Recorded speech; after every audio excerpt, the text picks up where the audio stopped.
இறைமைந்தன் இயேசு கிறிஸ்துவின் ஈடு இணையற்ற நாமத்தினாலே இந்த காணொளியின் மூலமாக ஆண்டவருடைய வார்த்தையை கேட்கவும் இந்த ஆராதனையிலே பங்கு பெறவும் எவ்வளோ விண்ணப்பங்களை ஏறெடுக்கவும் கடந்து வந்திருக்கிற உங்களை எல்லாரையும் அன்போடு கூட வாழ்த்துகிறேன். கர்த்தர் தாமே உங்களை எல்லாரையும் ஆசீர்வதிப்பாராக.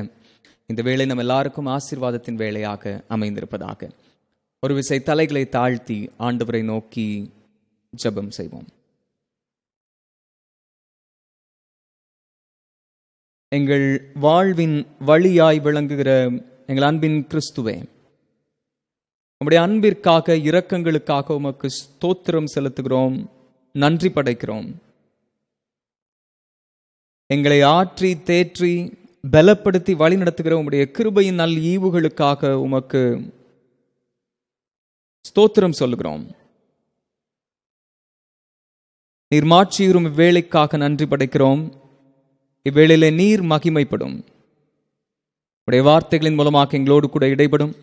உடைய சமூகத்திலே உம்மை துதித்து ஸ்தோத்தரிக்கிற துதி ஸ்தோத்திரங்களை அங்கீகரித்துக் கொள்ளும். உடைய சமூகத்திலே ஏறெடுக்கிற விண்ணப்பங்களை கேட்டு பதில் செய்யும். நீர் கூட இரும். இவ்வேளையை ஆசீர்வாதத்தின் வேளையாக மாற்றித்தாரும். நேசிக்கிற இயேசு கிறிஸ்துவின் இன்ப நாமத்தில் கேட்கிறோம் எங்கள் ஜீவனுள்ள நல்ல பிதாவே, ஆமென். ஆராதனைக்கு ஆரம்பமாக நாம் யாவரும் இணைந்து பாமாலை 26ஆம் பாடல் பாடுவோம். பாமாலை 26 ஒரு சில சரணங்கள் மாத்திரம் நாம் பாடுவோம்.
நாம் கடவுளை தொழுவோம். கடவுள் ஆவியாயிருக்கிறார். அவரை தொழுது கொள்கிறவர்கள் ஆவியோடும் உண்மையோடும் அவரை தொழுது கொள்ள வேண்டும். நம்முடைய பிதாவாகிய கடவுளாலும் கர்த்தராகிய இயேசு கிறிஸ்துவினாலும் உங்களுக்கு கிருபையும் சமாதானமும் உண்டாவதாக. நமக்கு பாவம் இல்லை என்போமானால் நம்மை நாமே வஞ்சிக்கிறவர்களாகவும், நமக்குள் உண்மை இல்லை. நமது பாவங்களை நாம் அறிக்கையிட்டால் பாவங்களை நமக்கு மன்னித்து எவ்வித அநீதமும் நீங்க நம்மை சுத்திகரிப்பதற்கு அவர் நம்பத்தக்கவரும் நீதியும் உள்ளவர். நாம் மன தாழ்மையோடு நம்முடைய பாவங்களை ஆண்டவருடைய சமூகத்திலே சேர்ந்து அறிக்கை செய்வோம், சேர்ந்து சொல்லுவோம். சர்வ வல்லமையும் மிகுந்த இரக்கமும் உள்ள பிதாவே, தப்பிப்போன ஆடுகளைப் போல நாங்கள் நம்முடைய வழிகளை விட்டு வழுவி அலைந்து போனோம். எங்கள் இருதயத்தின் யோசனைகளுக்கும் விருப்பங்களுக்கும் மிகவும் இணங்கி நடந்தோம். அது பரிசுத்த கற்பனைகளுக்கு விரோதமாய் குற்றம் செய்தோம். செய்யத்தக்கவைகளை செய்யாமல் செய்யத்தகாதவைகளை செய்து வந்தோம். எங்களுக்கு சுகமே இல்லை. ஆனாலும் ஆண்டவரே, தேவரீர் எங்கள் கர்த்தராகிய இயேசு கிறிஸ்துவின் மூலமாய் மனிதருக்கு அருளி செய்த வாக்குத்தத்தங்களின்படியே நிர்பாக்கியமுள்ள குற்றவாளிகளாகிய எங்களுக்கு இறங்கும். தப்பிதங்களை அறிக்கையிடுகிற எங்கள் மேல் பொறுமையாயிரும். பாவத்து நிமித்தம் துக்கப்படுகிற எங்களை சீர்படுத்தும். மிகவும் இரக்கமுள்ள பிதாவே, நம்முடைய பரிசுத்த நாமத்துக்கு மகிமை உண்டாகும்படி நாங்கள் இனி தேவ பக்தியும் நீதியும் தெளிந்த புத்தியும் உள்ளவர்களாய் நடந்து வர இயேசு கிறிஸ்துவ நிமித்தம் எங்களுக்கு கிருபை செய்தருளும். ஆமென். சர்வ வல்லமையும் மிகுந்த இரக்கமும் உள்ள ஆண்டவர் மன்னிப்பையும் பாவ நிவிர்த்தியையும் உங்களுக்கு கட்டளையிட்டருளி ஜீவியத்தை சீர்படுத்துவதற்கான காலத்தையும் தமது பரிசுத்தாவியின் தேற்றுதலையும் தந்தருளுவாராக. ஆமென். ஆண்டவரை துதிப்போம். ஆண்டவருடைய நாமம் துதிக்கப்படுவதாக. விசை தலைகளை தாழ்த்தி தொடர்ந்து நாம் ஜெப நிலையில இருப்போம்.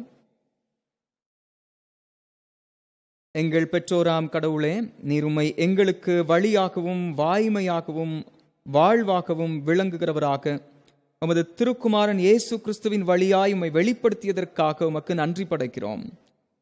அவரில் பற்றுறுதி வைத்து மீட்படைய எங்களுக்கு உதவி செய்தருளும். இதனால் நாங்கள் உமது ஒளியில் நடக்க ஒருவரில் ஒருவர் இயேசு கிறிஸ்துவின் திரு ரத்தத்தின் மூலமாய் ஐக்கியம் கொள்ளவும் அருள் புரியும். உம்மோடும் தூய ஆவியோடும் ஒரே கடவுளாக முடிவின்றி ஆளுகை செய்கிற எங்கள் ஆண்டவர் இயேசு கிறிஸ்துவின் வழியாய் வேண்டிக் கொள்கிறோம். ஆமென். வாசிக்கும்படியாக நமக்கு கொடுக்கப்பட்டிருக்கிற சுவிசேஷ வாக்கியத்தை நாம் வாசிக்க கேட்போம். பரிசுத்த யோவான் என்பவர் எழுதிய நற்செய்தி நூல் 14ஆம் அதிகாரம் 1ஆம் வசனம் முதல் 7ஆம் வசனம் முடிய. பரிசுத்த யோவான் 14ஆம் அதிகாரம் 1ஆம் வசனம் தொடங்கி.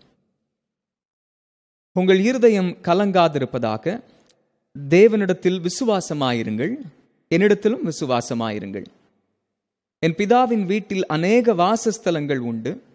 அப்படி இல்லாதிருந்தால் நான் உங்களுக்கு சொல்லியிருப்பேன். ஒரு ஸ்தலத்தை உங்களுக்காக ஆயத்தம் பண்ண போகிறேன். நான் போய் உங்களுக்காக ஸ்தலத்தை ஆயத்தம் பண்ணின பின்பு நான் இருக்கிற இடத்திலே நீங்களும் இருக்கும்படி நான் மறுபடியும் வந்து உங்களை என்னிடத்தில் சேர்த்து கொள்ளுவேன். நான் போகிற இடத்தை அறிந்திருக்கிறீர்கள், வழியையும் அறிந்திருக்கிறீர்கள் என்றார். தோமா அவரை நோக்கி, ஆண்டவரே, நீர் போகிற இடத்தை அறியோமே, வழியை நாங்கள் எப்படி அறிவோம் என்றான். அதற்கு இயேசு, நானே வழியும் சத்தியமும் ஜீவனுமாயிருக்கிறேன். என்னாலே அல்லாமல் ஒருவனும் பிதாவினிடத்தில் வரான். என்னை அறிந்தீர்களானால் என் பிதாவையும் அறிந்திருப்பீர்கள். இது முதல் நீங்கள் அவரை அறிந்தும் அவரை கண்டும் இருக்கிறீர்கள் என்றார் என்பதே. கிறிஸ்துவே, உமக்கே ஸ்தோத்திரம் உண்டாவதாக. மிகவும் பிரியமான இறை அன்பர்களே, இப்பொழுதும் கூட ஆண்டவருடைய வார்த்தையை கேட்கும்படியாக நாம் காத்திருப்போம். ஒரு விசை தலைகளை தாழ்த்தி, ஆண்டவரே, அடியார் மூலமாக எங்களோடு பேசும் என்று காத்திருப்போம்.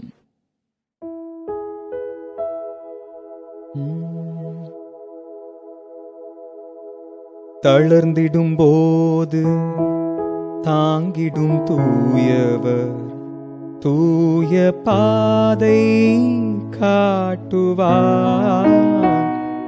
கலங்கிடும் போது காத்திட வல்லவர், கவலை எல்லாம் மாற்றுவார். கண்ணீர் துடைத்திட கருணை காட்டிட தேவன் கரங்களை நீட்டுவார். கண்ணீர் துடைத்திட கருணை காட்டிட தேவன் கரங்களை நீட்டுவார்.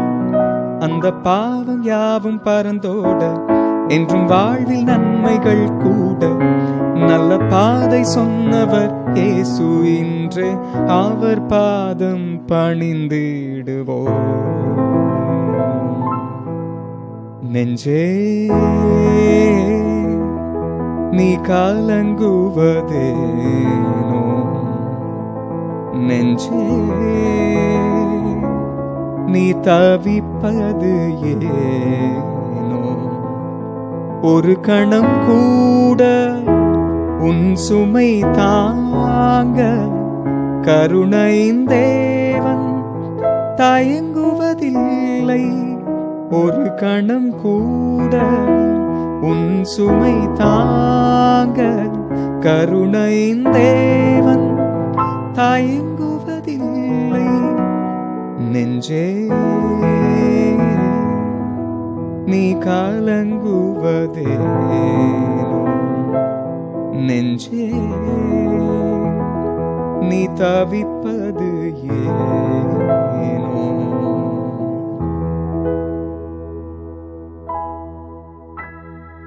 ஆம் தூய ஆவியானவரே, நீர் எங்கள் நம்பிக்கையாய் இருக்கிறபடினாலே உமக்கு நன்றி படைக்கிறோம்.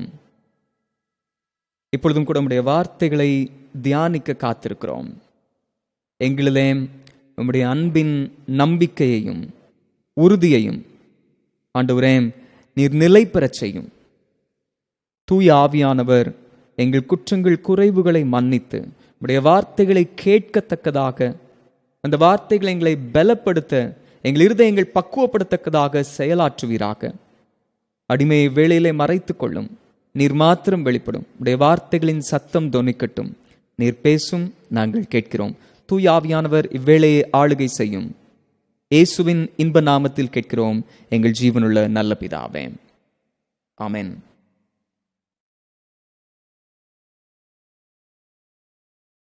இறைமைந்தன் இயேசு கிறிஸ்துவின் ஈடு இணையற்ற நாமத்தில் திருச்சபையின் பிள்ளைகளாக இந்த காணொலியை கேட்டுக்கொண்டிருக்கிற மற்றும் அங்கத்தினர்கள், கடவுளுடைய பிள்ளைகள், உங்கள் எல்லாரையும் நான் வாழ்த்துகிறேன், ஆசீர்வதிக்கிறேன். கர்த்தர் தாமே உங்களை ஆசீர்வதிப்பாராக.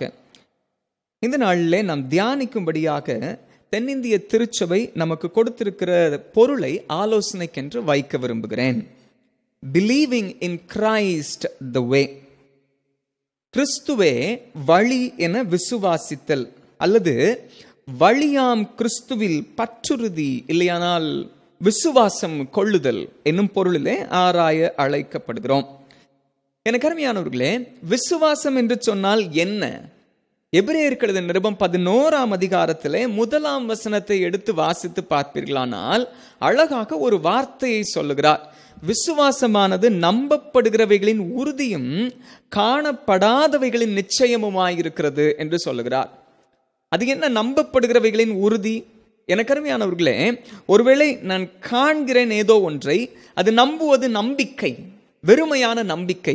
ஆனால் விசுவாசம் என்று சொல்லப்படுவது இல்லாத, இல்லையானால் காணப்படாத ஒன்றின் மேல் வைக்கக்கூடிய பற்றுறுதி, உறுதி என்று சொல்லி நாம் சொல்ல முடியும். எனக்கு அருமையானவர்களே, அதைத்தான் 6வது வசனத்திலே எபிரேய நிருபாக்கியோன் திரும்ப எடுத்து ஆளும் போது சொல்லுகிறார். தேவன் மேல் நம்பிக்கை வைக்கிறவன் அவர் உண்டென்றும் அவர் தம்மை தேடுகிறவர்களுக்கு கிருபை அளிக்கிறவர் என்றும் விசுவாசிக்க வேண்டும். அது என்ன விசுவாசம்? எனக்கு அருமையானவர்களே, என் வாழ்க்கையிலே சில நன்மைகள் ஒருவேளை இல்லை, அவைகள் என் வாழ்க்கையிலே இல்லாத ஒன்றாக இருக்கிறது, அல்லது எனக்கு தகுதி இல்லாத ஒன்றாக இருக்கிறது. ஆனால் நான் ஆண்டவரிலே முழுமையான பரிபூரணமான விசுவாசம் வைத்திருக்கிறபடினாலே அவர் எனக்கு அதை தர வல்லமை உள்ளவராயிருக்கிறார், உண்மை உள்ளவராயிருக்கிறார். ஒருவேளை இப்படி சொல்லுவோம் என்று சொன்னால், அவருடைய வாக்குத்தத்தங்கள் உண்மை உள்ளவைகளாய் இருக்கிறபடினாலே என்னுடைய பாத்திர அபாத்திரங்களை அவர் கவனியாமல் என்னை மீட்டு கொண்ட நம் அருள்நாதராகிய கிறிஸ்து இயேசுவை கண்டு அவர் மூலமாய் எனக்கு இந்த வாக்குத்தத்தங்களை சுதந்திரமாய் அருளி செய்கிறார். அதுதான் விசுவாசத்தின் ஆழம். ஆகவேதான் இந்த நாளின் பொருள் இவ்விதமாய் சொல்லுகிறது. கிறிஸ்துவே வழி என விசுவாசித்தல்.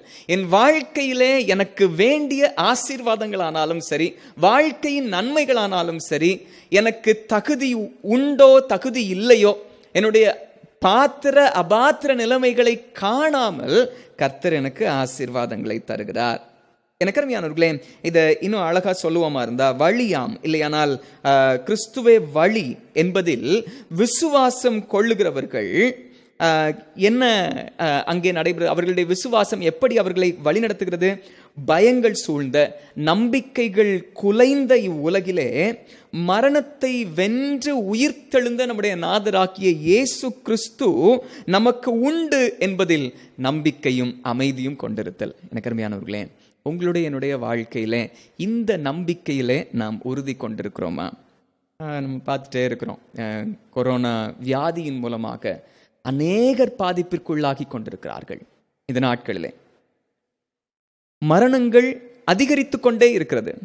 இன்னும் சில சயின்டிஸ்ட் இதை குறித்து ஆராய்ச்சியாளர்கள் சொல்லும்போது, ரிசர்ச்சர்ஸ் அவங்க சொல்லும்போது சொல்றாங்க, ஜூன் ஜூலைல தான் அதனுடைய அதிகப்படியான எண்ணிக்கையை நாம் நம்முடைய தேசத்திலே காண்போம் என்று சொல்லிக் கொண்டிருக்கிறார்கள். பயந்திருக்கிறோம், நம்பிக்கைகள் குலைந்திருக்கிறது. அநேக வேளைகளிலே நாம் எப்படி இருக்க போகிறோம் என்கிற நிலை வந்திருக்கிறது. எனக்கு அருமையானவர்களே, எப்படி நாம் இதை எடுத்துக்கொள்ள போகிறோம்? என்னுடைய வாழ்க்கையிலே இந்த நம்பிக்கையை எப்படி உறுதிப்படுத்திக் கொள்ள போகிறோம்? எனக்கு அருமையான தேவனுடைய பிள்ளைகளே, உயிர்த்த நாதராம், மரணத்தை பரிகரித்து எழுந்த நாதராம் நம்முடைய கிறிஸ்துவின் மேல் நம்பிக்கை கொண்டிருப்போம் என்று சொன்னால் நமக்கு நம்பிக்கை உண்டு. நாம் கலங்க வேண்டிய அவசியம் இல்லை. ஏனென்று சொன்னால் அவர் என் வழியாயிருக்கிறார், என் வாழ்வாயிருக்கிறார். ஆகவேதான் யோவான் 14ஆம் அதிகாரத்திலே 6ஆம் 7ஆம் வசனங்களிலே சொல்லும் போது, நானே வழியும் சத்தியமும் ஜீவனுமாயிருக்கிறேன் என்று சொல்கிறார். அவரிலே நான் சத்தியத்தை பெற்றுக்கொள்கிறேன், அவரிலே நான் ஜீவனை பெற்றுக்கொள்கிறேன். என் வாழ்வு பரிபூர்ணப்படும்படியாக வந்த அவர் எனக்கு இருக்கிறபடினாலே நான் எதை குறித்தும் கலங்க வேண்டிய அவசியம் இல்லை. என் வாழ்க்கையின் சந்தேகங்களை குறித்து, என் வாழ்க்கையில் ஏற்படுகிற குழப்பங்களை குறித்து நான் அஞ்சி நடுங்க வேண்டிய அவசியம் இல்லை. ஏனென்று சொன்னால் அவர் என்னோடு கூட இருக்கிறார். அவரிலே இப்படிப்பட்ட நம்பிக்கையை பெற்றுக்கொண்டிருக்கிற ஆண்டவருடைய பிள்ளைகள் என்ன ஆசீர்வாதங்களை தங்கள் வாழ்க்கையிலே சுதந்திரித்துக் கொள்ளுகிறார்கள், எதை கண்டு ஆசீர்வதிக்கப்படுகிறார்கள் அவர்கள் தங்கள் வாழ்க்கையிலே. எனக்கு அருமையானவர்களே, நீங்களும் நானும் கிறிஸ்துவே வழி என விசுவாசிக்கிறவர்கள் என்று சொன்னால் 3 காரியங்கள் நம் வாழ்க்கையில ஆசீர்வாதமாய் அந்த ஆண்டவர் மூலமாய் அருளப்படுகிறது. இல்லையானால் நானே அதற்கு சுதந்திரவாளியாய் மாறுகிறேன். என்ன நடைபெறுகிறது? இந்த நாளில் கொடுக்கப்பட்ட 3 பகுதிகளிலிருந்து 3 செய்தியை உங்களோடு பகிர்ந்து கொண்டு கடந்து செல்கிறேன். முதலாவதாக யாத்திராகமம் புஸ்தகம் 14ஆம் அதிகாரம் 21ஆம் வசனத்தின் பின்பகுதி இவ்விதமாய் சொல்கிறது. யாத்திராகமம் 14ஆம் அதிகாரம் 21ஆம் வசனத்தின் பின்பகுதி நீங்க வாசித்து பார்த்தீங்கன்னா, மோசே ஜனங்களை செங்கடலுக்கு நேராய், சமுத்திரத்திற்கு நேராய் அழைத்து செல்கிறான். பின்னாலே எகிப்தியர் வந்து கொண்டிருக்கிறார்கள். என்ன நடைபெறுகிறது? கர்த்தர் மோசேயின் கரங்களை நீட்டச் சொன்னார். நடைபெற்றது என்ன? அதைத்தான் இந்த வசனம் தெளிவாக சொல்கிறது. அவர் சொல்கிறார், ஜலம் பிளந்து பிரிந்து போயிற்று. ஆக முதலாவதாக சமுத்திரத்தில் வழி திறக்க காண்கிறார்கள். எனக்கு அருமையானவர்களே, நம்முடைய வாழ்க்கையில ஆண்டவரை நம்புகிற நமக்கு கர்த்தர் தருகிற ஆசீர்வாதம் சமுத்திரத்திலே வழி திறக்க செய்கிறார். இதுல தொடர்ந்து நீங்க வாசிங்க, இதுல முன்னால பின்னால வாசிக்கும் உங்களுக்கு நன்றாக தெரியும் இந்த பகுதி. நீங்கள் நின்று கொண்டு கர்த்தர் உங்களுக்கு இன்று செய்யும் ரட்சிப்பை பாருங்கள். அது மாத்திரமல்ல, நீங்கள் சும்மா இருப்பீர்கள், கர்த்தர் உங்களுக்காக யுத்தம் செய்வார். சமுத்திரம் பிளந்தது. எனக்கு அருமையானவர்களே, சமுத்திரம் பிளந்துச்சா இல்லையான்ற பெரிய டிபேட்லாம் இருந்துச்சு, இருக்கிறது இன்றும். இறையியலாளர்கள் மத்தியில் இப்படிப்பட்ட காரியங்கள் இருக்கிறது. ஆனால் கடவுளின் வழிநடத்துதல் இருந்தது. எகிப்தியர் அவர்களை மேற்கொள்ளவில்லை. அதுதான் செய்தி. ஒரு இறையியலாளர் சொல்லும் போது அழகா சொல்வார், it has happened as a convincing demonstration of divine power rather than as a merciful deliverance of God's people. கடவுளுடைய பிள்ளைகள் விடுவிக்கப்பட்டிருக்கிறார்கள் என்பதை காட்டிலும் தெய்வீக வல்லமையின் பிரசன்னம், அல்லையானால் தெய்வீக வல்லமையின் கரம் செயலாற்றியதை எல்லாரும் உணர்ந்து கொண்டார்கள். அவ்வளவுதான். அங்கு வந்த எகிப்தியர் ஆனாலும் சரி, இஸ்ரவேல் ஆனாலும் சரி, என்ன நடந்தது என்பது முக்கியம் அல்ல. எனக்கு அருமையானவர்களே, ஆனால் கர்த்தருடைய கரம் அங்கே செயலாற்றியது என்பதை, வல்லமையோடு செயல்பட்டது என்பதை அவர்களால் உணர்ந்து கொள்ள முடிந்தது.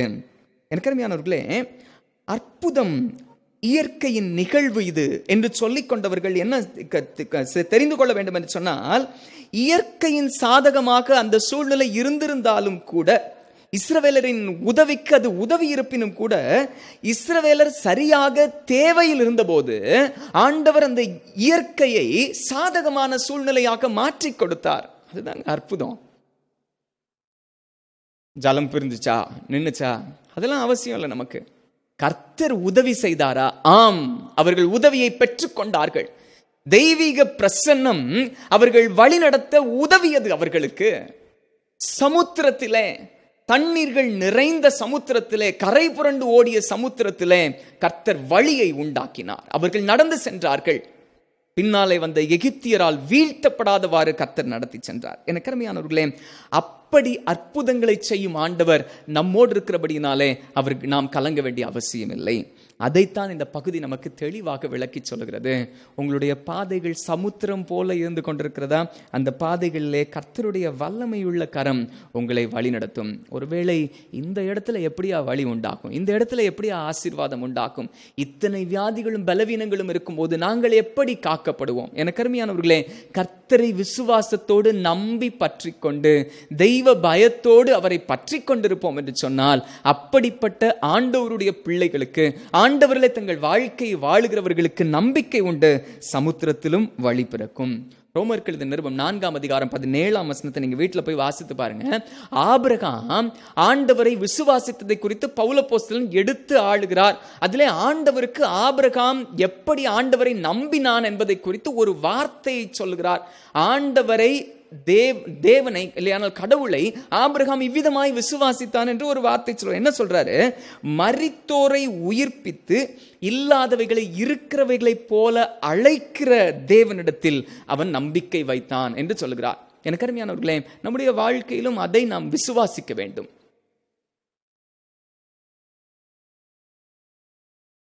மரித்தோரை உயிர்ப்பிக்கிற ஆண்டவர் அவர். மரணமே வந்தாலும் அவர் உயிர்ப்பிக்க வல்லமை உள்ளவர்யா. அதுதான் ஒரு நம்பிக்கை. என்ன குறிப்பிடுகிறார்? தொடர்ந்து சொல்லும்போது சொல்கிறார், இல்லாதவைகளை இருக்கிறவைகளை போல அழைக்கிறார். ஆபிரகாமுடைய வாழ்க்கையில் அவனுக்கு ஆசீர்வாதங்கள் குறைவுபட்ட போது இல்லை, அவனுக்கு பாசிபிலிட்டியே இல்லை, சான்ஸ் எல்லாம் இல்லையா அப்படின்னு சொல்ற நேரத்தில் ஆண்டவர் அவனுக்கு வழியை திறக்கிறார்.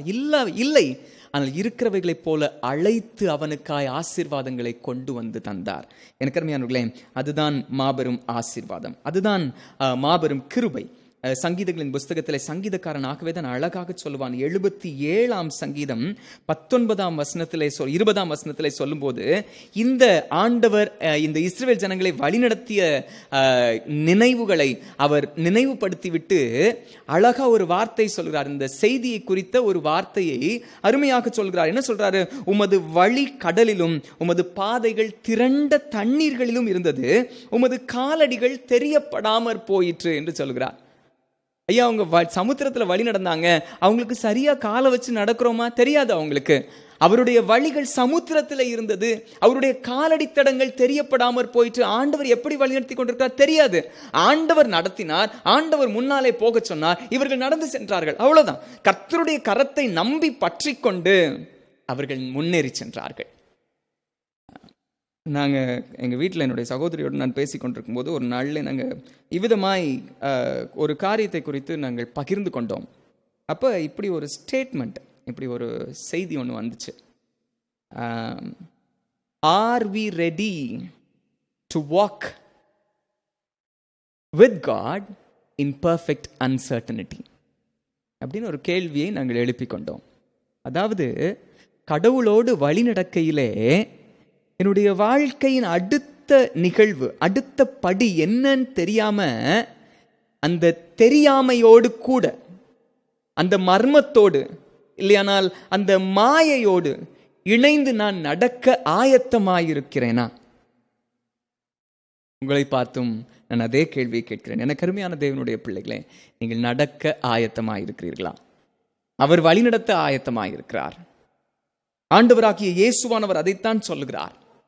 அவருடைய கரங்களை பற்றி கொண்டு வழி நடக்கிறவர்களுக்கு எத்தீங்கும் கிடையாது.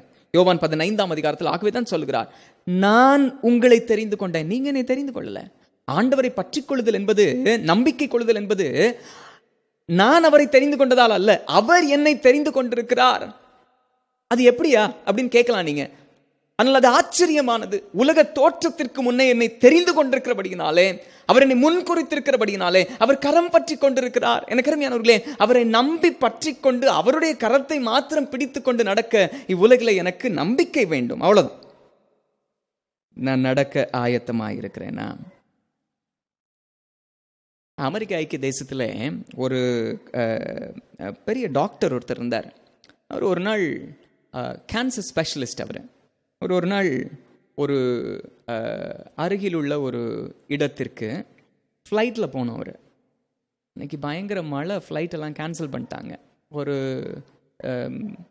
ஒரு கூட்டத்திற்காக, அவர் பேச வேண்டிய ஒரு கூடுகைக்காக கடந்து செல்ல வேண்டும். அப்போ ஃப்ளைட்லாம் கேன்சல் ஆயிடுச்சுன்னு சொன்னோடனே அவர் சொன்னார், நாம் ரோடில் போயிடுவோம் சொல்லிட்டு he took his vehicle, அவருடைய கார் எடுத்துக்கிட்டு அவர் அங்கேருந்து அவருடைய வாகனத்தை ஓட்டி கொண்டு சென்றார். பயங்கர மழை ஒரு இடத்துல. அந்த இடத்துல வந்த உடனே அவரால் அதுக்கு மேலே போக முடியல. அடுத்த நாள் காலையில் அவர் அங்கே இருக்கணும். என்ன செய்யன்னு தெரியல. இரவு வெகு நேரம் ஆகிவிட்டது. ஆகவே முன்னால் போக முடியாத அளவிற்கு மழை வந்த உடனே ஓரமாக காரை ஒதுக்குனார். ஒரு சின்ன லைட் ஒன்று தெரிஞ்சிச்சு. அந்த லைட்டை பார்த்து கொண்டே போனார். ஒரு வீடு இருந்தது. அந்த வீட்டின் அருகிலே காரை விட்டுட்டு அந்த வீட்டுக்குள்ளே போனார். வீட்டுக்குள்ளே போனால் அங்கே ஒரு அம்மா இருந்தார்கள். அந்த அம்மா கூட ஒரு சின்ன பையன் ஒருத்தன் இருந்தான். படுத்திருக்கிறார் படுக்கையிலே. அம்மா அவரை உள்ளே வரவேற்று விட்டு, இவர் கதவை தட்டி அந்த அம்மா வீட்டுக்குள்ளே போன பிறகு அந்த அம்மா வரவேற்று விட்டு, ஐயா கொஞ்சம் வெயிட் பண்ணுங்க, எனக்கு இந்த மாதிரி சரியாக இந்த நேரத்தில் நான் ஜெபிக்கிற நேரம், நான் போய் ஜெபம் பண்ணிட்டு வந்துடுறேன் அப்படின்னு சொல்லிட்டு நேராக சென்று அவர்கள் அமர்ந்து அவருடைய ஜெப நேரத்தை முடித்து விட்டார்கள். அதற்குள்ளாக இவர் அந்த பையனையும் பார்த்துட்டாரு. அந்த வீட்டின் நிலைமையை கண்டு கொண்டார். திரும்பி இந்த அம்மா வந்தாங்க. வந்து இவருக்கு ஆகாரம் கொடுத்தார்கள். இவர் இந்த மாதிரி இவருடைய நிலையை விளக்கின பின்பாக, தயவுசெய்து நீங்கள் இருந்துட்டு நாளை காலையில் போகலாம், ஒன்றும் பிரச்சனை இல்லை, நீங்கள் தங்கிக் கொள்ளலாம் என்று சொல்லி அவருக்கு புகலிடம் கொடுத்தார்கள். அப்போ இந்த அம்மாக்கிட்ட அவர் கேட்டார், அம்மா 2 கேள்வி. ஒன்று உங்களுடைய பையனுக்கு என்னாச்சு, ஏன் படுத்திருக்கிறான்? அடுத்ததாக நீங்கள் ஜெபம் பண்ணுறீங்களே, எனக்கு இதிலெல்லாம் ரொம்ப பெரிய நம்பிக்கை இல்லை, ஆனால் நீங்கள் எதற்காக ஜெபித்தீர்கள்? அந்த அம்மா சொன்னாங்க, 2க்குமே ஒன்று தான், என்னுடைய ஜெபங்கள் ஒருவேளை கடவுளிடத்திலே ஏறெடுக்கப்படுகிறது என்று நான் நம்புகிறேன். ஆகவே என்னுடைய வாழ்க்கையின் அனைத்திற்காகவும் இந்த ஜெபங்களை நான் சார்ந்திருக்கிறேன். ஆகவே இப்போ என்ன பண்ணுறேன், நான் என்னுடைய மகனுக்கு கேன்சர் வந்திருக்கிறது. பக்கத்தில் உள்ள டாக்டர்ஸ்ட்டை காமிச்சேன்.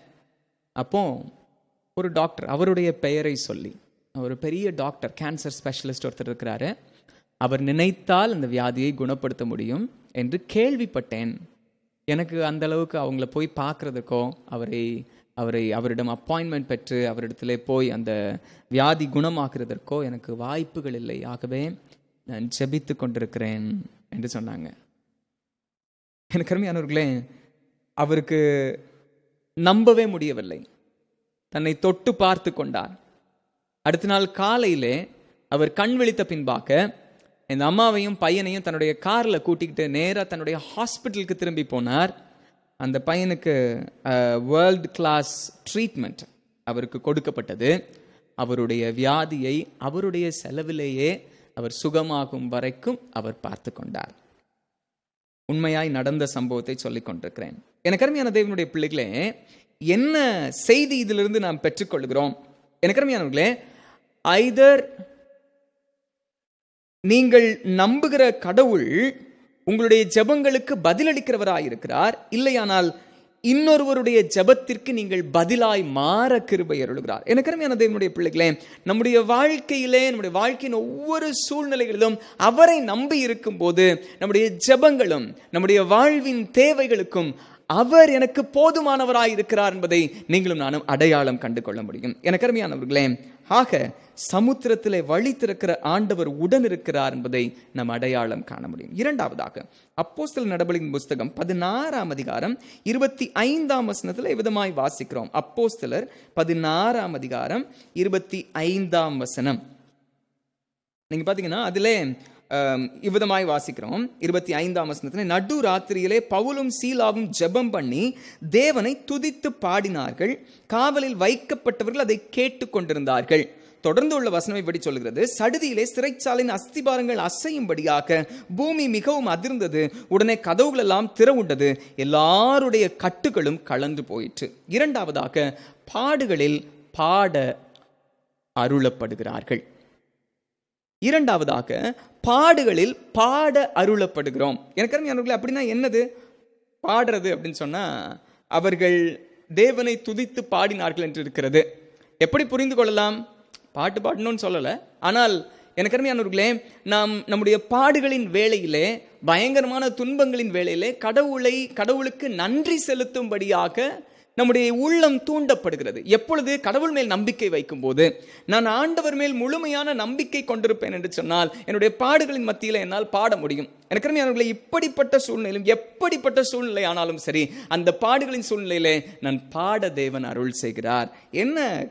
எப்படி நாம் இதை அறிந்து கொள்கிறோம்? நீங்க பாத்தீங்கன்னா, இந்த பவுல் அப்போஸ்தலனும் சீலாவும் சிறைச்சாலையிலே அடைக்கப்பட்டிருக்கிறார்கள். யூத சமயத்திற்கு விரோதமாக பேசினாங்கன்னு சொல்லிட்டு இவர்கள் தீர்ப்பிடப்பட்டிருக்கிறார்கள். அந்த அவரை அடைத்தவர் என்ன செஞ்சிட்டு இருக்காரு? இவர்களுக்கு கட்டுகள்லாம் கலந்து போயிட்டு இவங்கெல்லாம் ஓடி போயிட்டாங்கன்னு சொல்லிட்டு தன்னை கொலை செய்து கொள்ள பார்க்கிறார். கூப்பிட்டு சொல்றாங்க, இல்லப்பா நாங்க இங்கதான் இருக்கிறோம். பயம் யாருக்கு இருந்திருக்கணும்? நம்மளை என்ன பண்ணுவாங்களோன்னு சொல்லிட்டு பவுலுக்கும் சீலாவுக்கும் பயம் இருந்திருக்கணும். ஆனால் அச்சம் எங்கே வருகிறது? அவரை காத்து கொண்டிருந்தவருக்கு அச்சம். பயத்தோடு ஓடி வந்து ஆண்டவன் மாற ரட்சிக்கப்படுவதற்கு நான் என்ன செய்ய வேண்டும் என்று சொல்லி கேட்கிறார்கள். எனக்கு அருமையானவர்களே, நீங்கள் தேவனை துதிப்பதும் ஸ்தோத்தரிப்பதும், இவர்கள் எப்படிப்பட்ட சூழ்நிலையிலே, இவர்கள் சிறைச்சாலையில வைக்கப்பட்டிருக்கிறார்கள், கால்கள் தொழுமரத்திலே மாட்டப்பட்டிருக்கிறது, நிர்பந்தமான துன்பமான கஷ்டம் நிறைந்த பாடுகளும் வேதனைகளும் சூழ்ந்த நேரத்தில் இருந்து கொண்டிருக்கிறார்கள். அப்படிப்பட்ட சூழ்நிலையிலே ஆண்டவரை துதித்து பாடுறாங்க. நமக்கு எப்படியா முடிஞ்சு உங்களால? எனக்கு அதுதான் கடவுள் மேல் வைக்கப்படுகிற நம்பிக்கை. நாம் கடவுளை உண்மையாய் நம்பி இருப்போம் என்று சொன்னால், என்னாலும் கூட நன்றி செலுத்த முடியும். துன்பங்கள் இருக்கலாம், கஷ்டங்கள் இல்லை என்று சொல்லவில்லை, ஆனால் அவற்றின் மத்தியிலே தேவனை துதித்து பாட முடியும். அங்கே தெய்வீக பிரசன்னம் வழி நடத்துகிறதை நாம் உணர்ந்து கொள்ள முடியும். அவங்க ஓடல, அவரே கொண்டு வந்து வெளியே விட்டுறாரு அவங்கள, அது வேற விஷயம். எனக்கு அருமையானவர்களே, அதுதான் அற்புதம். கடவுளுடைய அற்புதத்தின் கரம் நீட்டப்படுகிறது தம்முடைய ஜனங்களுக்காக. அவர்கள் பாடி துதித்தார்கள். 2 நாளாகமத்தின் புஸ்தகத்தில் 20ஆம் அதிகாரத்தில் யோசபாத்தை குறித்து வாசிக்கும் போது 21, 22 வசனங்கள்ல இந்த யோசபாத்திற்கு ஒரு நம்பிக்கையின் வார்த்தை கொடுக்கப்படுகிறது. இவர் ஆண்டவர்கிட்ட ஜெபம் பண்றாரு, ஆண்டவரே பயங்கரமான ஒரு கூட்டம் என்னை எதிர்த்து வந்து கொண்டிருக்கிறது, என்ன செய்யறது? நான் பயந்திருக்கிறேன், எங்களுக்கு நீர் உதவி செய்ய மாட்டீரோ? அப்பொழுது வாக்குத்தத்தம் கொடுக்கப்படுகிறது. கடவுளுடைய வார்த்தையிலே அப்படியே நம்பிக்கை கொண்டவராக தன்னுடைய ஜனங்களை யுத்தத்திற்கு அனுப்புகிறார். அப்பொழுதும் இந்த இஸ்ரவேல் ஜனங்களுக்கு கொடுக்கப்பட்ட நம்பிக்கையின் வாக்கு அவருக்கு கொடுக்கப்படுகிறது. என்ன செஞ்சாரா? நீங்க பாத்தீங்கன்னா 21, 22 வசனங்கள்ல சொல்கிறார், அவருடைய சேனையை பாடல் பாட முன்னால அனுப்புகிறார். யுத்தத்திற்கு போனா யுத்தம் பண்ணணுமா, கத்தி எடுத்து சண்டை போடணும். இவங்க என்னன்னா பாட்டு பாடுறதுக்கு முன்னால போறாங்க, எல்லாரும் சேர்ந்து பாடுகிறார்கள். பாத்தீங்கன்னா வசனம் விதமாய் சொல்கிறது, அவர்கள் பாடத் தொடங்கின போது அவர்களுக்கு முன்பாக வந்த ஒவ்வொருவரும் தங்களுக்கு எதிராக மூழும்படியாக கர்த்தர் செய்தார். ஆண்டவர் செய்தாரா இல்லையா, அது செகண்டரி. ஆனால் என்ன நடந்தது? அவர்கள் ஜெயத்தை பெற்றார்கள். கடவுளுடைய கரம் அங்கு செயலாற்றியது. என்ன செய்ய முடிந்தது? இவர்கள் தேவனை துதித்து பாடுகிறார்கள். எந்த சூழ்நிலைக்கும் கர்த்தரை பற்றி கொண்டிருந்த இவர்களுக்கு அவர்கள் கலங்கவில்லை. அவருடைய சூழ்நிலைகளிலே தேவனுக்கு நன்றி படைத்தார்கள். அப்படி செய்த போது கர்த்தருடைய அற்புதத்தின் கரம் அவர்களுக்காய் செயலாற்றியதை அவர்களால் காண முடிந்தது. எனக்கு அருமையான தேவனுடைய பிள்ளைகளே, அதைத்தான் இந்த பகுதியிலே நாம் வாசிக்க முடிகிறது. ஆக உங்களுக்கும் எனக்கும் பாடுகள் வரும்போது, பலவீனங்கள் வரும்போது, நாம் ஆண்டவரை நம்புகிற பிள்ளைகளாக இருப்போம் என்று சொன்னால் நான் கலங்க வேண்டிய அவசியம் இல்லை. நன்றி செலுத்துங்கள், தைரியமாய் ஆண்டவருக்கு நன்றி செலுத்துங்கள். அந்த நேரத்தில் ஆண்டவரே, என் சோர்வுகளின் மத்தியிலே, பலவீனங்களின் மத்தியிலே நான் உமக்கு ஸ்தோத்திரம் செலுத்துகிறேன், இந்த சூழ்நிலைகளுக்காக உமக்கு நன்றி படைக்கிறேன் என்று சொல்லுங்கள். எனக்கு பவுல் அப்போஸ்தலனை போல ஆண்டவருக்கு நன்றி செலுத்துங்கள். ஆண்டவருடைய பலம் தங்குகிறதற்கு நீங்கள் ஆயத்தமாய் இருக்கிறீர்கள் என்பதை உணர்ந்து கொள்ளுங்கள். கர்த்தருடைய கரம் உங்களை வழிநடத்துகிறதை உங்களால் காண முடியும். எப்போதுமே அந்த பாடுகளின் பாதைகள் நம்மை பக்குவப்படுத்துகின்றன, ஆண்டவருக்கு ஏற்றவர்களாக பக்குவப்படுத்துகின்றன. எனக்கு அருமையானவர்களே, ஆண்டவரை பாடி துதி செலுத்துங்கள். ஆண்டவர் பெரிய காரியங்களை செய்வார். நீங்கள் பார்த்தீங்கன்னா, அல்சைமர் வியாதியினால் பாதிக்கப்பட்ட ஒரு பெண்மணி ஒரு ஹாஸ்பிட்டலில் அட்மிட் பண்ணியிருந்தாங்க. அந்த பொண்ணை அவள் அந்த ஆஸ்பத்திரியில் படுத்திருக்கும்போது வானத்தை பார்க்குற மாதிரி, அதாவது ஜன்னல் தெரிகிற மாதிரி அவளுடைய பெட் இருக்கணும் அப்படின்னு சொல்லிட்டு அவள் கேட்டுக்கொண்டாள். அதை போல அமைப்பு அவளுக்கு இருந்தது. அவளை பார்க்க ஒரு குருவானவர் வந்திருந்தார். அப்போ இவர் என்ன செய்கிறாரு, வந்து அவர்கிட்ட அந்த பெண்மணி இடத்துல கேட்கிறார். பெண் இடத்துல ஜெபிக்கிறதுக்காக வந்திருக்கிறார்.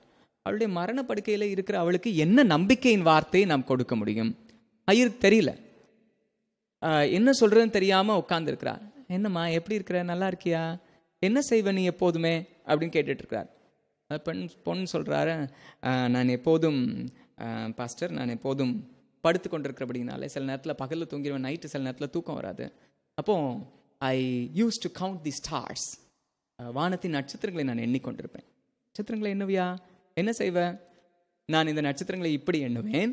ஒரு நட்சத்திரத்தை சுட்டி காண்பித்து அந்த நட்சத்திரத்தை பார்த்து சொல்லுவேன், இது என்னுடைய தகப்பனார் அப்படின்னு சொல்லிட்டு, ஆண்டவரே எனக்கு கொடுத்த அப்பாவுக்காக உமக்கு நன்றி என்று சொல்லுவேன்.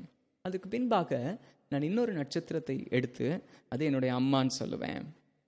அதுக்கப்புறம் என்னுடைய டாக்டர், என்னுடைய நர்ஸ், எனக்கு என்னோடு அன்பாக என் கால்கடியில் இருக்கிற என்னுடைய நாய், இன்னுமாக என்னுடைய நண்பர்கள், என்னை கவனித்துக் கொள்கிற நண்பர்கள், என்னுடைய அருகிலே வருகிறவர்கள், இப்படி ஒவ்வொருவரையும் பார்த்து நான் அவர்களுக்காக ஆண்டவருக்கு நன்றி செலுத்துவேன் அப்படின்னு சொல்லிட்டு கடைசியாக ஒரு வார்த்தை சொன்னேன். But you know pastor, there aren't enough stars to go around அப்படின்னு சொன்னேன். எனக்கு அருமையானவர்களே, இன்னும் நட்சத்திரங்கள் எனக்கு போதவில்லை ஐயா என்று சொல்லி ஆச்சரியத்தோடு கூறினாளாம். கண்ணீரோடு அவளுடைய அருகிலே முழங்கால் படியிட்டு அந்த குருவானவர் ஆண்டவருக்கு அந்த சூழ்நிலைகள் யாவற்றிற்காகவும் நன்றி செலுத்தி ஆண்டவருடைய வல்லமையின் கரம் வெளிப்படும் என்கிற நம்பிக்கையோடு வெளியே வந்தாராம். அதுதாங்க ஆண்டவர் தருகிற ஆசீர்வாதங்கள். நீங்கள் நன்றி செலுத்துங்கள். என்னுடைய வாழ்க்கையின் எப்படிப்பட்ட சூழ்நிலையிலும் ஆண்டவர் உங்களை பக்குவப்படுத்துகிறதற்கு அந்த வேலைகளை வைத்திருக்கிறமைக்காக ஆண்டவருக்கு நன்றியுடையவர்களாய் நன்றி செலுத்துங்கள். தேவன் பெரிய காரியங்களை செய்வார். மூன்றாவதாக ஒரே ஒரு காரியத்தை சொல்லி கடந்து போகிறேன். யோவான் 14ஆம் அதிகாரம் 1ஆம் வசனத்தில் விதமாய் வாசிக்கிறோம், உங்கள் இருதயம் கலங்காதிருப்பதாக தேவனிடத்தில் விசுவாசமாயிருங்கள் என்று சொல்கிறார். மூன்றாவதாக கலக்கங்களில் நம்பிக்கையை பெற்றுக் கொள்கிறார்கள். எனக்கு அருமையானவர்களே, நாம் நம்முடைய கலக்கங்களின் மத்தியிலே நம்பிக்கையை பெற்றுக் கொள்கிறோம். இயேசுவானவர் மரிக்க போகிறார் என்பதை இந்த ஜனங்களுக்கு, இந்த சீஷர்களுக்கு வெளிப்படையாய் சொல்லிக் கொண்டிருக்கிறார். நான் போய்விடுவேன் என்று சொல்லும் போது இவருடைய உள்ளம் கலக்கத்தினால் நிறைகிறது. அதுக்கப்புறம் நாங்கள் என்ன செய்ய போறோம், இவருடைய வாழ்க்கை நிகழ்வுகள் என்ன ஆக போகிறது? எனக்கு அருமையானவர்களே, அவர்களுக்கு ஆண்டவர் நம்பிக்கையை புதுப்பிக்கிறார். எப்படி நம்பிக்கை தருகிறார்? நீங்க கலங்காதீங்க, உங்களுக்கு நம்பிக்கை உண்டு. ஏனென்று சொன்னால், நான் போகிறேன் என்று சொன்னால் நான் உங்களை திக்கற்றவர்களாக விட்டு போக மாட்டேன். தொடர்ந்து அந்த வசனங்களின் பின்னால் வசனங்களில் சொல்லுகிறார், தேற்றரவாளன் ஒருவர் வருவார், அவர் உங்களோடு கூட வந்து வாசம் பண்ணுவார், உன் உள்ளத்திலே வாசம் பண்ணுவார், அவரை நீங்கள் அடையாளம் கண்டு கொள்வீர்கள். ஏனென்று சொன்னால் அவர் உங்களோடு கூட இருந்து வாசம் பண்ணுவார், உங்களுக்கு நம்பிக்கையை அருளுவார், அருளிக்கொண்டே இருப்பார், உங்களை வழிநடத்துவார், உங்களை தேற்றுவார். என்னென்ன செய்யறாரு? அந்த தேற்றவாளனை குறித்து யோவான் சுவிசேஷத்திலே தொடர்ந்து நீங்கள் வாசிக்கும் போது, he will convict you, he will correct you, he will direct you, he will teach you and he will strengthen you. எனக்கு அருமையானவர்களே, உங்களை உணர்த்துவார், பாவங்களிலிருந்து மனம் திரும்ப உங்களுக்கு உணர்வை அருளுவார், உங்களை சீர்படுத்துவார், உங்களை வழிநடத்துவார், உங்களை போதிப்பார். அது மாத்திரமல்ல, உங்களை பலப்படுத்துவார். இப்படி ஆண்டவர் உங்களோடு கூட இருக்கிறபடினால் நீங்கள் கலங்க வேண்டிய அவசியம் இல்லை. நான் போயிட்டேன்னு நினைக்காதீங்க. என்னுடைய ஆவியானவர் உங்களோடு கூட இருப்பார். உலகத்தின் முடிவு பரியந்தம் அவர் உங்களோடு கூட இருப்பார். அதை நம்பிக்கையாக சொல்கிறார். எனக்கு அருமையானவர்களே, அதுதான் ஒரே நம்பிக்கை. தூய ஆவியானவர் நம் மத்தியில இருக்கும்போது, நம்மோடு உடன் இருக்கும்போது நான் கலங்க வேண்டிய அவசியம் இல்லை. ஏனென்று சொன்னால் அவர் என்னோடு கூட இருக்கிறபடினாலே அவரை காணவும் உணர்ந்து கொள்ளவும் ஆண்டவர் கிருபை செய்கிறார். எனக்கு அருமையானவர்களே, கண்டு சி அப்படின்ற வார்த்தை அங்கே கொடுக்கப்பட்டிருக்கிறது இல்லையா? அதை குறித்து 2 விதமான அர்த்தங்கள் சொல்லப்படுகிறது. என்ன சொல்றாரு? சரீரப்பிரகாரம் உணர்வுகள் மூலம் காண இயலாமல் தரிசனமாய் உயிர்த்தவராய் அவரை காண முடியும். அது மாத்திரமல்ல, காணுதல், கடவுளை அறிதல் என்னும் பொருளும் இங்கு குறிப்பிடப்படுகிறது. எனக்கு அருமையானவர்களே, ஒருவேளை சாதாரணமான கண்கள் என்னால் பார்க்க முடியாதா இருக்கலாம். ஆனால் ஆண்டவரை நம்பி இருக்கிறபடினாலே, அந்த நம்பிக்கை தேவன் மேல் வைத்திருக்கிறபடினாலே, தூய ஆவியானவரை அவரின் உள்ளத்திலே வாசம் பண்ணுகிறபடினாலே அவர் மூலம் நான் நம்பிக்கையை பெற்றுக் கொள்கிறேன், அவரை அறிந்து கொள்கிறேன்.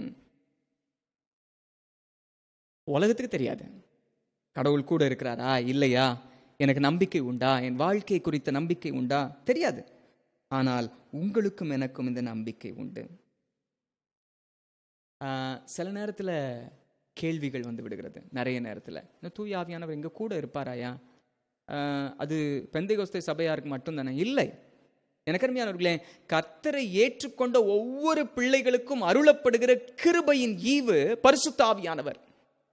ஒரு வாலிப பையன் சொன்னா, தூய ஆவியானவர் என்னிலே பொழியப்படுகிறார், எனக்கு தெரியுது, அவருடைய பிரசன்னத்தை நான் உணர முடிகிறது, ஆனால் அவர் என்னிலே பிரசன்னமாகும் போது நான் என்னை ஒரு துளைகள் மிகுந்த வாளிய மாதிரி தான் பார்க்கிறேன், எல்லாம் ஓடிடுது, வெளியே ஓடிடுது அப்படின்னு சொன்னான். உடனே பக்கத்தில் உள்ள ஒரு தேவனுடைய மனுஷன் சொன்னாரு, ஆமாப்பா, ஆனால் அந்த வாளி எங்க இருக்கணும் அப்படின்னு சொன்னா தண்ணிக்குள்ள போய் உக்காந்துக்கணும். முழுசா தண்ணிக்குள்ள, ஒரு ஓடுகிற தண்ணியில வாய்க்காலில் இருந்துச்சுன்னா எப்போதும் அதில் தண்ணீர் நிறைந்து கொண்டிருக்கும். ஓட்டவாளியும் கூட பலம் உள்ள பாத்திரமா இருக்கும், தண்ணீர் நிறைந்த பாத்திரமா இருக்கும் சொன்னாராம். எனக்கு அருமையானவர்களே, அதுதான் தெய்வ ஆவியானவருடைய பிரசன்னம். எனக்கு அருமையானவர்களே, இந்த உறவிலே மகிழ்ந்திருங்கள். தேவன் உங்களோடு கூட இருக்கிறார், கலங்க வேண்டிய அவசியம் இல்லை. என்று சொன்னால் நம்பிக்கையின் கடவுளாய் தூய ஆவியானவராய் நம்மோடு அவர் உடன் இருக்கிறார். ஆகவே நான் கலங்க வேண்டிய அவசியம் இல்லை. அந்த ஆவியானவரை பெற்றுக்கொண்டிருக்கிற நீங்களும் நானும் அவரிலே நம்பிக்கை கொள்வோம். அந்த நமக்குள் அருளப்பட்ட தேவ ஆவியினாலே கடவுளுடைய அன்பு நம்மேல் ஊற்றப்பட்டிருக்கிறபடியால் அந்த நம்பிக்கை ஒருபோதும் நம்மை வெட்கப்படுத்தாது. ரோமர் 5ஆம் அதிகாரம் 5ஆம் வசனத்திலே சொல்லுகிறார். 8ஆம் அதிகாரம் 26ஆம் வசனத்திலே சொல்லும்போது சொல்லுகிறார், அன்றியும் நாம் ஏற்றபடி வேண்டிக் கொள்ள வேண்டியது இன்னதென்று அறியாதிருக்கிறபடியினாலே ஆவியானவர் தாமே வாக்கு கடங்காத பெருமூச்சுகளோடு நமக்காக வேண்டுதல் செய்கிறார். இதுதான் நம்பிக்கையின் உச்சம். நான் பலவீனன், நான் ஒன்றுமில்லாதவன், ஆனால் எனக்குள்ளாக அருளப்பட்ட ஆவியானவர் என்னை பலப்படுத்தி கொண்டே இருக்கிறார், எனக்காக பேசுகிறார், எனக்காக ஜெபிக்கிறார், என்னை பலப்படுத்துகிறார். எச்சரிக்கையாய் அவரை பெற்றுக்கொள்ளும் போது அவருடைய கிருபையை பெற்றுக்கொள்ள முடியும். எனக்கு அருமையான தேவனுடைய பிள்ளைகளே, கடவுளை நம்பி இருக்கிறோமே, கிறிஸ்துவை வழி என விசுவாசித்திருக்கிறீர்கள் என்று சொன்னால் உங்கள் வாழ்விலே சமுத்திரங்களின் நடுவாக வழியை உருவாக்குகிறவராய் அவரை காண்பீர்கள்.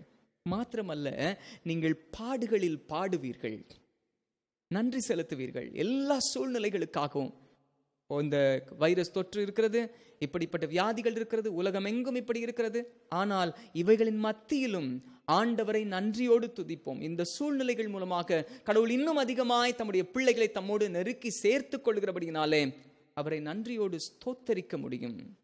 அது மாத்திரமல்ல, எல்லாவற்றுக்கும் மேலாக கலகங்களிலும் நம்பிக்கை அருளுகிறார். அது மாத்திரமல்ல, எனக்கு மட்டும் நம்பிக்கையை தருகிறது இல்லை, என் மூலமாக உடைந்த நொறுக்கப்பட்ட உலகத்திற்கும் அந்த நம்பிக்கையை தந்து கொண்டே இருக்கிறார்.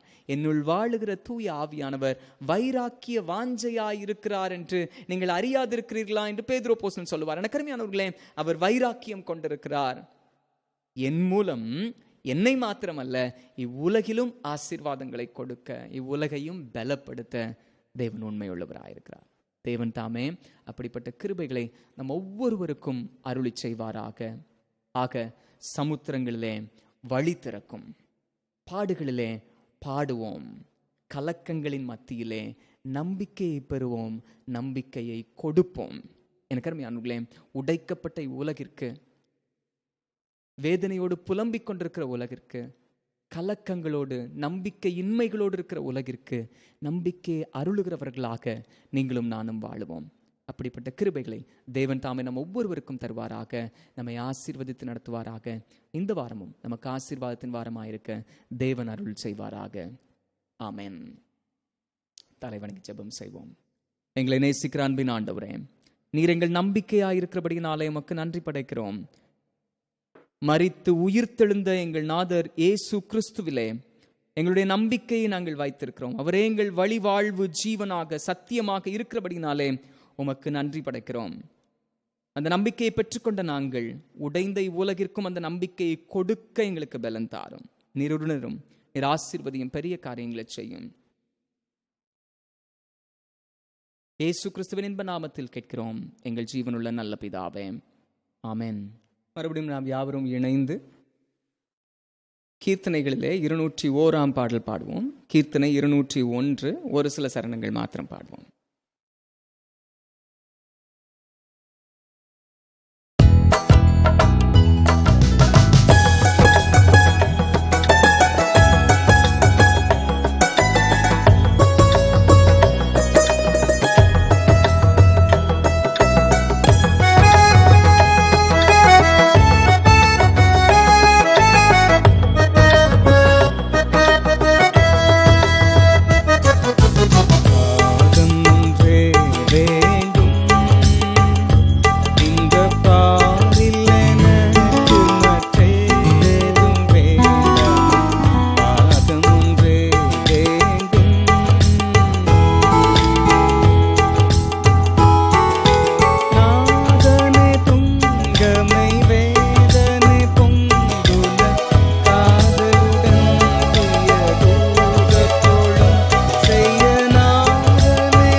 தலைகளை தாழ்த்தி நாம் ஜெபம் செய்வோம்.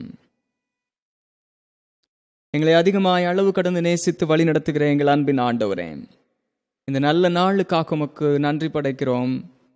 உம்முடைய சமூகத்திலே கூடி வரவும் ஆண்டவரே, உம்மை துதித்து ஸ்தோத்தரித்து மகிமைப்படுத்தவும், உடைய வார்த்தைகளினாலே பலப்படுத்தவும், இப்பொழுதும் கூட எங்களுடைய விண்ணப்பங்களை எங்களுடைய சமூகத்திலே வைக்கவும் எங்களை அழைத்து வந்தீரே, அதற்காக உமக்கு ஸ்தோத்திரம் சொல்லுகிறோம்.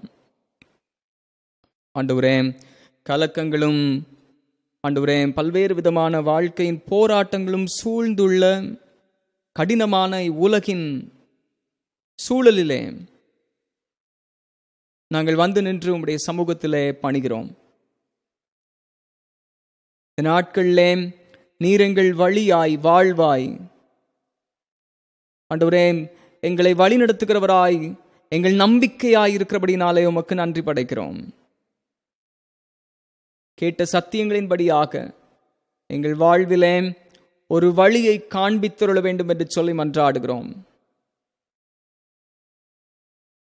நீரே போதுமானவராக, இரக்கங்களை அருளுகிற தேவனாக ஆண்டவரே, எல்லா சூழ்நிலைகளின் மத்தியிலும் நீர் மகிமைப்படுகிற ஆண்டவராக உம்முடைய கரத்தை நீட்டி எங்கள் குழப்பங்களுக்கும் எங்கள் சூழல்களுக்கும் பதிலையும் அவற்றின் நடுவாக வழியையும் எங்கள் வாழ்க்கையிலே நாங்கள் ஆசீர்வாதமாய் இருப்பதற்கான கிருபைகளையும் நீர் அருளி செய்ய வேண்டும் என்று சொல்லி மன்றாடுகிறோம்.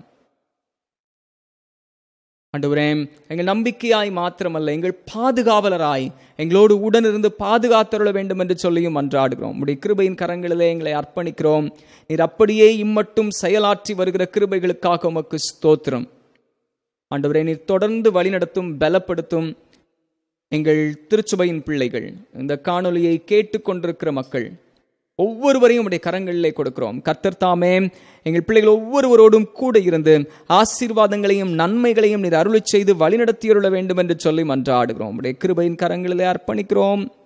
நீர் பொறுப்பேற்றுக் கொள்ளும், போதுமானவராக இரும்.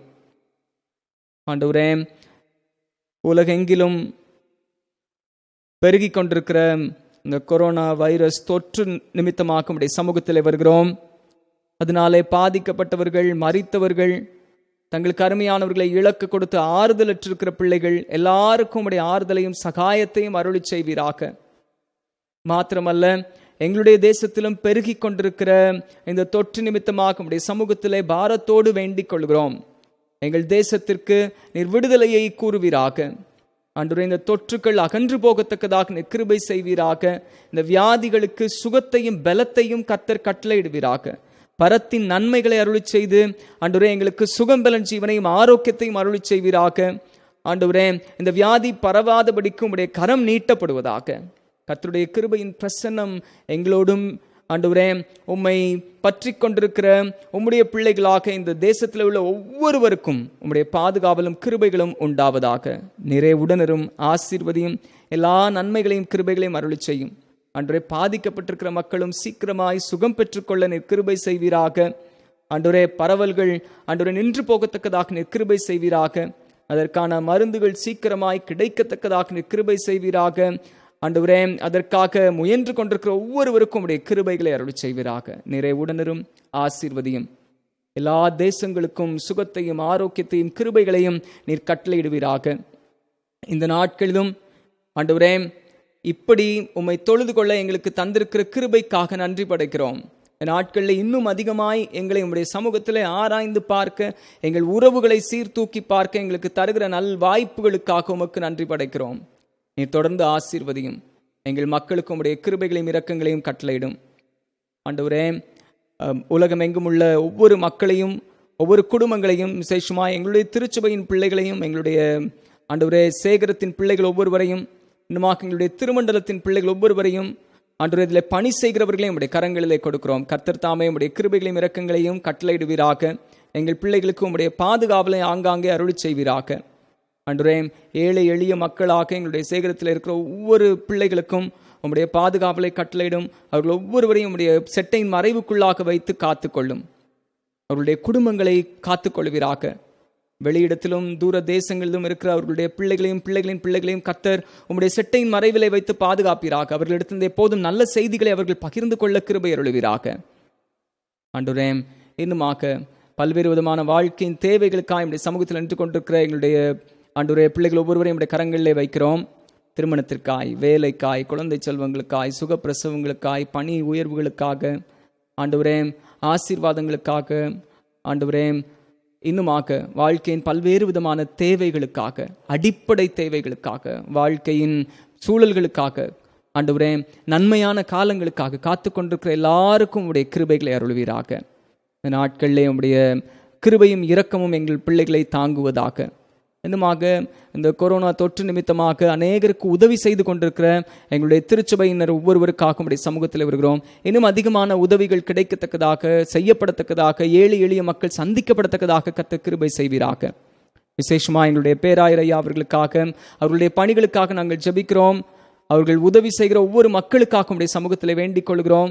ஆண்டவரே, உம்முடைய அன்பை அவர்கள் மூலமாக நீர் வெளிப்படுத்தி கொண்டிருக்கிற இன்னும் அதிகமான மக்கள் அவர்கள் மூலமாக சந்திக்கப்பட, அவர்களுடைய ஆண்டவரே உம்முடைய அன்பினாலே தொடப்பட, அவர்கள் மூலமாய் நீர் ஆசீர்வாதங்களை அருளி செய்ய வேண்டும் என்று சொல்லி மன்றாடுகிறோம். உங்களுடைய தேசத்திற்கும் எங்களுடைய திருச்சபைகளுக்கும் நீர் நன்மையை கட்டளையிடுவீராக. நீரே பொறுப்பேற்றுக் கொள்ளும். ஆண்டவரே, இந்த வாரத்திலும் எங்களோடு கூட தங்கியிரும். உம்முடைய பரிசுத்த பிரசன்னம் எங்களுக்கு முன் செல்லட்டும். கையிடுகிற பிரயாசங்கள் என்னவென்று சொன்னாலும் அவைகளிலே கர்த்தருடைய கிருபையின் கரம் தங்கியிருந்து ஆசீர்வதிக்கட்டும். நீரே கூட இரும். உம்மை நோக்கி பார்க்கிற ஒவ்வொருவருக்கும் உடைய ஆசீர்வாதங்களை கட்டளையிடுவீராக. எல்லா தேவைகளையும் சந்தித்து ஆசீர்வாதமாய் வழிநடத்தும். காத்துக்கொள்ளும், பொறுப்பேற்று வழிநடத்தும். நேசிக்கிற இயேசு கிறிஸ்துவின் இன்ப நாமத்தில் கேட்கிறோம் எங்கள் ஜீவனுள்ள நல்ல பிதாவே, ஆமென். தேவனுடைய கிருபைக்கும் இரக்கமுள்ள பராமரிப்புக்கும் உங்களை ஒப்புவிக்கிறோம். கர்த்தர் உங்களை ஆசீர்வதித்து காக்க கடவர். கர்த்தர் தம்முடைய திருமுகத்தை உங்கள் மேல் பிரகாசிக்க பண்ணி உங்கள் மேல் கிருபையாயிருக்க கடவர். கர்த்தர் தம்முடைய திருமுகத்தை உங்கள் மேல் பிரசன்னமாக்கி இப்பொழுதும் எப்பொழுதும் உங்களுக்கு சமாதானம், சந்தோஷம் கட்டளையிட கடவர். இப்பொழுதும் பிதா, குமாரன், பரிசுத்த ஆவி ஆகிய திரியேக தெய்வத்தின் ஆசீர்வாதம் உங்களோடு இருந்து இன்னும் சதா காலங்களிலும் உங்களோட நிலைத்திருக்க கடவுது. ஆமென். கர்த்தர் உங்களோடு இருப்பாராக. தேவ சமாதானத்தோட புறப்பட்டு செல்வோம். ஆமென். எல்லாருக்கும் அன்பின் வாழ்த்துக்களை தெரிவித்துக் கொள்கிறோம்.